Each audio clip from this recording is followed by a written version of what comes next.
Hello, everybody. And as promised, we have a amazing guest coming onto the show today. Mm-hmm.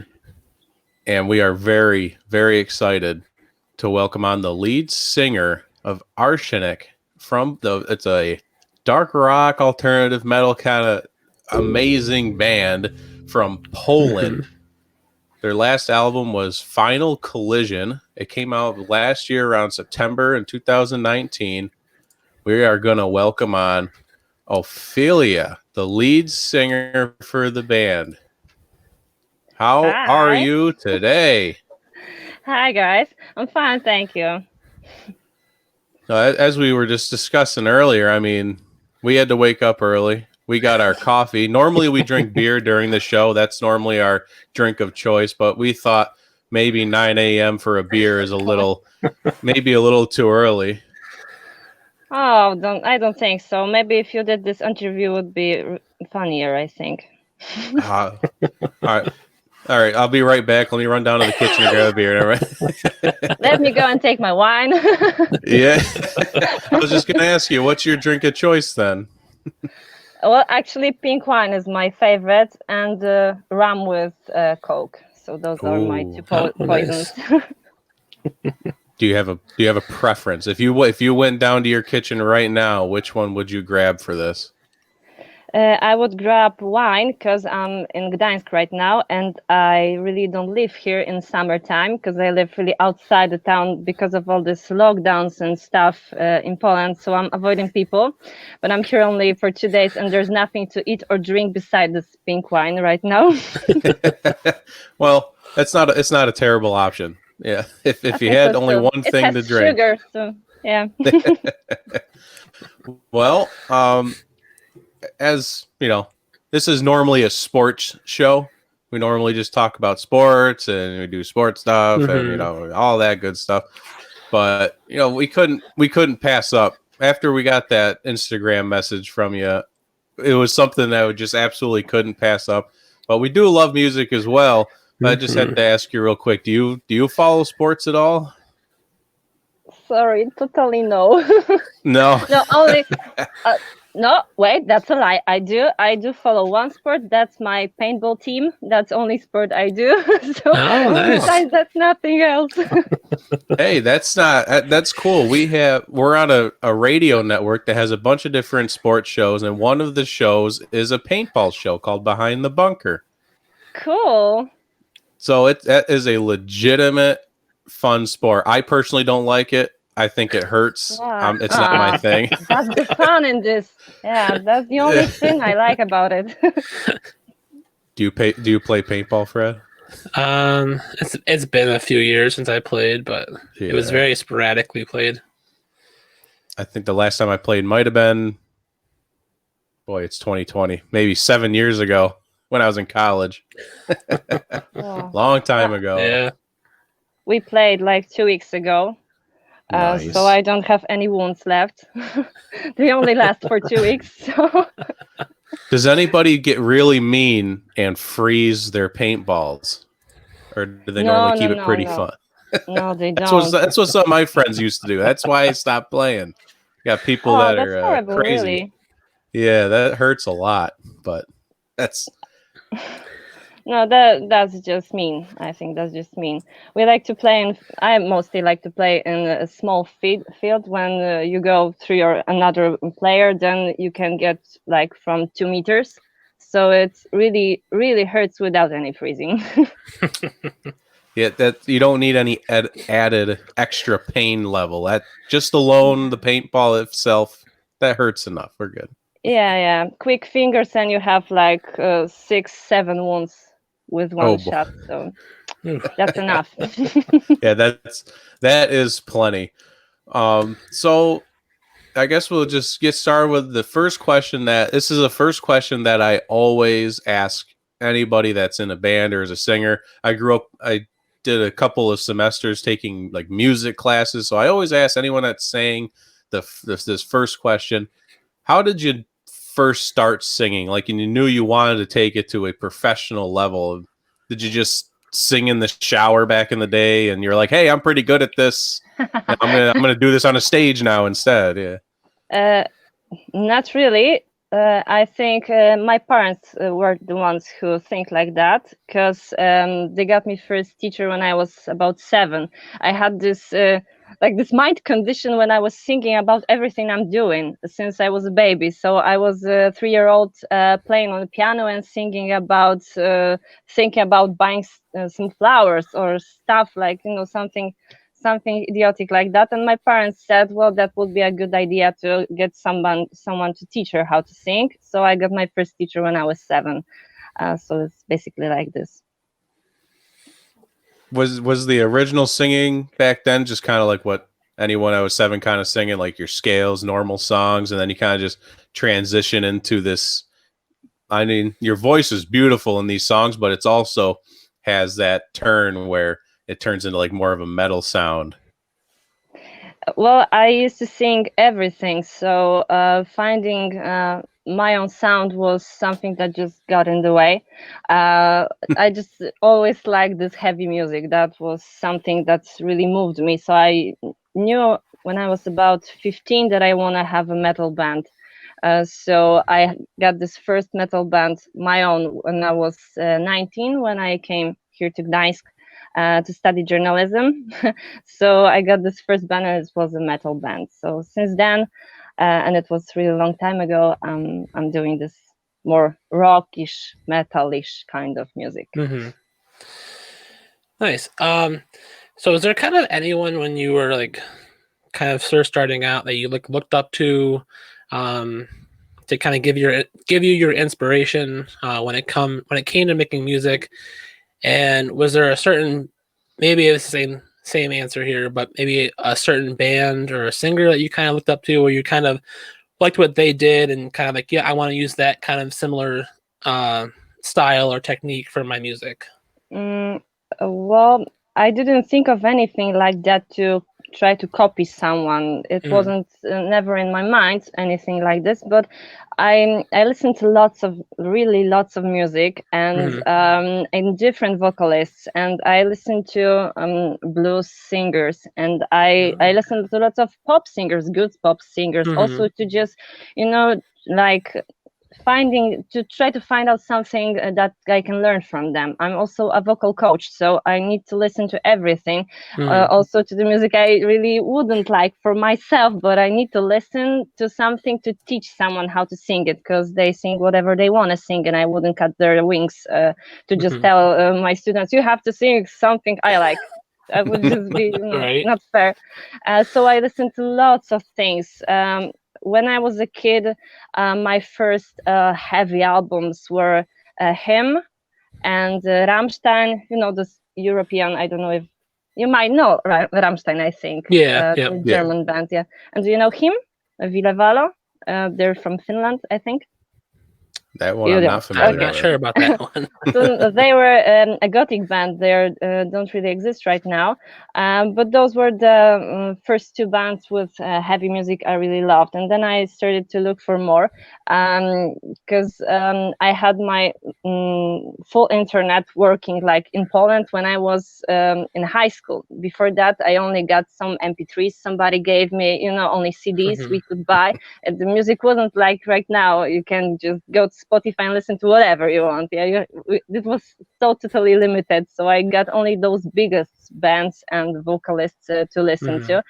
But now I'm trying to find everything I can, just to listen to everything. Very nice.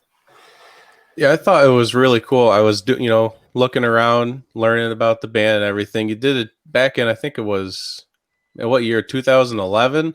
You're on a TV show. Must Be the Music, and he did the metal cover of Lady Gaga's Paparazzi. That was really cool. Thanks. Well, this cover was nothing we really intended to do, but it was a kind of a dare for my musicians. I told them, I want to do something really crazy. Let's do some covers. And they were like, what covers? And there was a day they got me really mad. I don't remember what it was, but we just were just tearing apart. and I knew they will do something to say sorry to me, and I was like, okay, let's do this. Let's do Lady Gaga. I hate you, but we will. It's at least they went with it, because it turned out great in my opinion. I saw it on YouTube. I thought it was fantastic. So Thanks. We had a lot of fun doing it. hey, that's what really matters then. As long as everyone had fun at the end of the day, that helps a lot. Yeah, so, I think where the humor ends, all the fun ends, and you don't really want to do this anymore if you don't have fun. Absolutely. Yeah, definitely. As soon as we're not having fun with the podcast anymore, we're out the door too. That's just how it is. I'm sick of you, Fred. I'm out of here. Yeah. So when you were putting the band together, I found a couple of different dates when everyone really came together, but currently it's Vlad, Mark, and Bartosz. Bartek, that's his name, Polish name, and Bartosz is his full name, but Bartek is his pet name. Mark is not in a band anymore. He left last autumn. He said he's too old for this shit. So no fun. Hey, I say that when it comes to contact sports, I can't do that stuff anymore either. I'm too old for that. Yeah, well, this happens sometimes. He's over 40 years old, so I think he's still young, but he said that he doesn't want to do it anymore. So we were looking for someone new, and we have this brand new shiny bass player who's learning how to play our songs. So I hope he'll stay in this band for some time. And yeah, so Vlad is Włodek, it's his Polish name. Vlad is his nickname. It's for Dracula. Dracula was Vlad Palownik. That's why his nickname is Vlad. So he came to the band in 2009. So it was 2009. Was about 2 years after I got this band. Bartek is almost from the beginning of the band. So this is this main squad of Arshenic. Well, it seems like a great squad, yeah, and you make great with when Mark was there and all the music that's there. He was a great bass player apparently, because the music's amazing. And Thanks. So when you came all together and you had your vision for the band, you came together, you sat down, like what do we want to do? When you sit down, how would you describe kind of the music that you all came up with, or was it kind of your vision? They said, hey, this is what we're going to play, or did you all kind of come together and say, this is what we want the band to look like?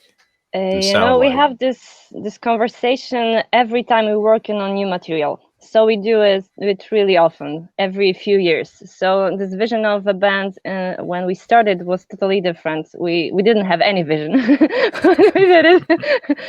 Guys just play their instruments. I needed to do something with it, so I wrote the melody lines which would fit this music. So it was also so random. This first album, which is called also Arshenic, it's mostly in Polish, but it also has this Lady Gaga cover on it. It's like everything is by accident in there. So it was just trying out how to even make music. So that's how we did it. And the second EP we released in 2016. It has 3 songs on it. 3 songs, I think. Yeah, 3. Those were practically also random music. We were trying out new things. We got this new bass player like Mark. And when we were starting to make this Final Collision album, it took us 3 years, because we did really lots of songs for this album, but we picked only those. I think there's 11 on stream and 13 on the CD. So we were picking only those songs. I wanted every song to be as good to be a single. So that is why it took us so long, because we did over 25 songs in this amount of time. But we were only picking those which one I really thought they were the strongest songs we have written in this time. So this was our vision. We wanted to make it dark, a bit witchy, and just guys went with that. Each of us listened to different music, so this is why this is like, I think it's kind of genre free album. It's like it's not a metal album. When you listen to it, it's kind of progressive, but it also has electronics in it, and sometimes it's like more like pop metal. I think the song "Follow" is really a catchy song. So each of this every song in this album is different. And that's why I think that was the vision, to make good songs, not the theme songs, I guess. Nice. Yeah. So I feel like it's similar to in the sports world when someone gets up to the big leagues and they walk onto that field for the first time. Just that feeling that they remember, kind of being in the bright lights there, and this is it. Do you remember that feeling when you kind of put out that first album and be like, yep, this is what we're going to start with, and maybe that first time you walked onto that stage to perform live? It was kind of different when we started, because we started this band in our first concert was in 2006 as a band, but we released this album. Our first album official release was in 2015. So we've recorded our first album in 2009. So we didn't find any label which would just release this album in a decent label. So that is why we didn't do it. We said, okay, never mind, let's just keep this CD just like home, don't put it anywhere. There was no stream back then in 2009 also, like beside YouTube, and we didn't want to just put it into YouTube because we paid really a lot to just record this album, so we didn't want to give it for free. And that's why just before we even released this album, we had over 100 concerts on our account. So there was no like moment like you're talking about, that this flashlights. It's just so step by step for us. Yeah. Had plenty of experience leading up to that. Yeah, that's true. That's why we made this this new album so conscious. We really knew how we wanted to sound. We really work a lot with the production of the song. So I think it's really good album, and I'm really proud of it just by listening to it.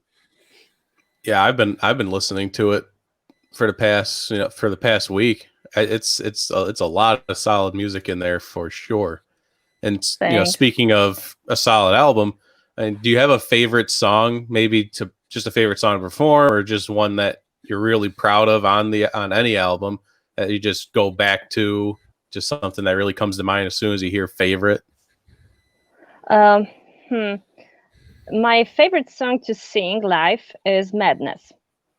I really love this song because it's really, really an original song. It's like a bit psychedelic. It has different influences. It's when I sing it live, people get into this kind of hypnosis. They just move to this song. They close their eyes. They're just so into this song. Like, I don't know how to tell you this. There's an amount of people who just sway in the same direction, the same tempo, and it's really like a spell. I love to do it. And when we sing the second part of a song, when I'm singing those high vocals, and this drums start beating, and then I sing louder, they're just like freezing, opening their eyes, like, like the world is ending or something. I love those spaces.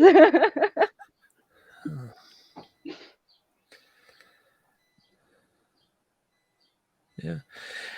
So I think we've touched on this a little bit here. Kind of, there's a lot that's changed with the band since 2007, and definitely the music industry has changed a lot.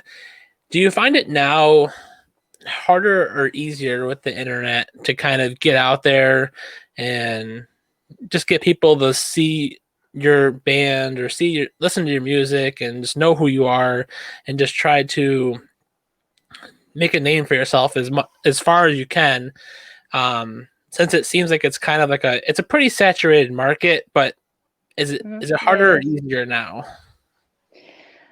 It's totally different game right now.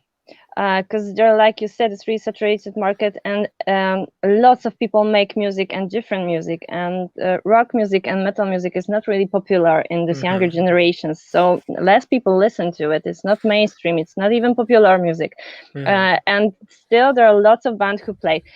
In my region, it's North Poland.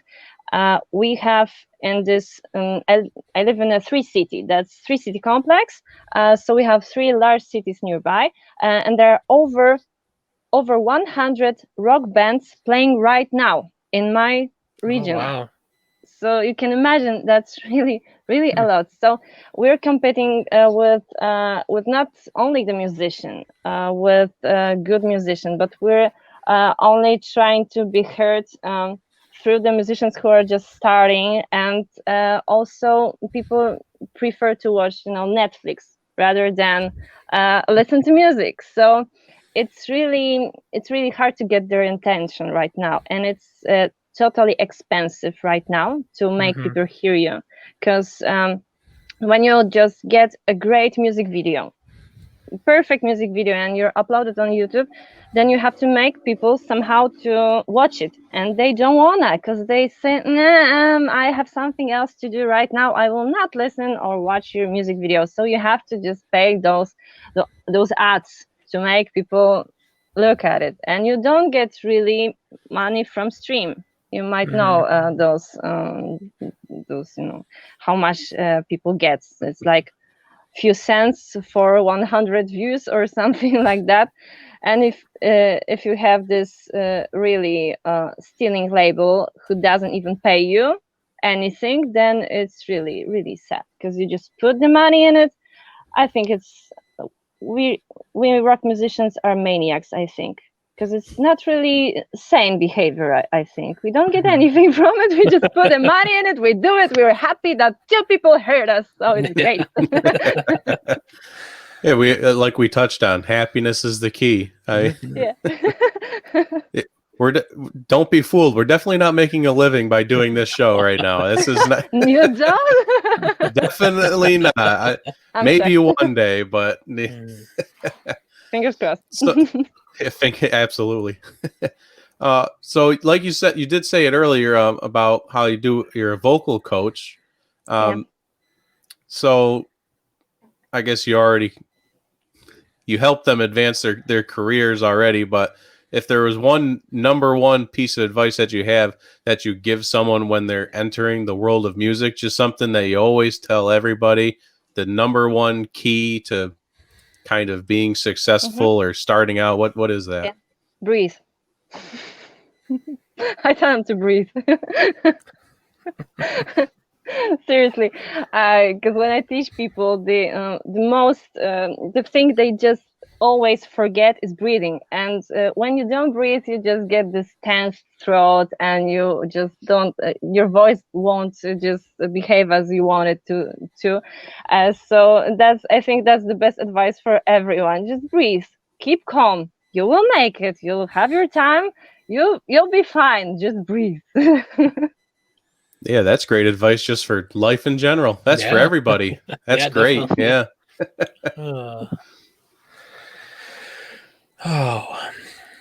So I think kind of here looking towards the future a little bit here, are there any like big plans for the band coming up? Like, I know you just released Final Collision last autumn. Like, are you just kind of riding that right now, or is it already right back to the grindstone, kind of working on new material, working on new albums? Is there any kind of like, are you guys going on tour at all? Any plans for that in the future? Well, this touring part, it's not really possible to even think about it right now because of the coronavirus. Right. So there are no concerts in Poland totally. There are only those small outdoors concerts when you can get 100 people. That's max. You don't have any club concerts. And politicians in Poland say there won't be any club concerts till the autumn next year. So that's horrible actually here. So we are not really trying to focus on concerts, but yeah, we're doing new songs. We already have 4 new songs. And I think we'll be releasing them as a singles. We were thinking about releasing an EP, but right now I think it's better to just release a single because, like we just said, people don't have time to really get into this music. There are lots of music to listen to. So when we would release this EP, I don't think people would listen anything but the singles. So I think we'll be making just new music videos and releasing single like every 2 months. I think that's the plan. Right now, when the lockdown started in Poland, right before that, I knew this will be giving us many problems in the future. So that's why we didn't have any like this made song like so finished once. So I decided we can do a cover song. You might heard. We made "Where Did You Sleep Last Night," which is famous for Nirvana's the song. So we made this cover and we released it we released it like when it was 2 months ago, I think. And we did this music video. When we were in studio, we got this news that you can't gather above 2 people, more than 2 people. So we were in the studio like in 5-7 people. Like, okay, we're illegal right now. always feeling a little naughty there. Like, oh boy, yeah. Yeah, and we were shooting this music video in Polish, near the Polish Sea. It's the most beautiful cliffs in Poland. So if you want to see this music video, it's really pretty. And we did it also illegal because there was no entering the beaches there then. So we just were. Hopefully, no one will find us here. Hey, you got stuff to do. We were really lucky because 2 days after that they started to monitor with drones all this area. So there was such a horrible like when you have to pay when you do something illegal. Sorry, I forgot the word. Yeah, like a fine or something. Yeah. It was so ridiculously high. So I was like, please, no one find us here, please. Ain't nobody got time for that. Yeah, right. Or money. Yeah, that's. So we released this song with a US label. They're called DI Records, and they told us they will try to get us to a US tour after all this madness ends. So hopefully they will do it one time. Hey. And make sure they put some kind of New York tour location on there. Go. Let us know. That's where we're at. So great, okay. We'll be keeping an eye out for that. Yeah. Cool. So I mean that's what we have for all of our questions. But if you just want to throw in like a plug for the band, any information you want to throw out there for anybody. No. All right. I mean, yeah, it's the internet. You can definitely find the band. I'll throw the name up again here. Find the band on YouTube. Lots of you said some music videos on there. Yeah, we do. We have some music videos on our official channel, and there are also a few music videos on my channel. So if you do #Ofilia, you will find like 5 or 6 music videos of Arshenic. Oh, nice. Outstanding. And you can listen on Spotify. That's where I've been listening to it. You got all kinds of places that you can listen to the band, and we can't thank you enough for coming on. We had a lot of fun. Thank you so much for having me. All right.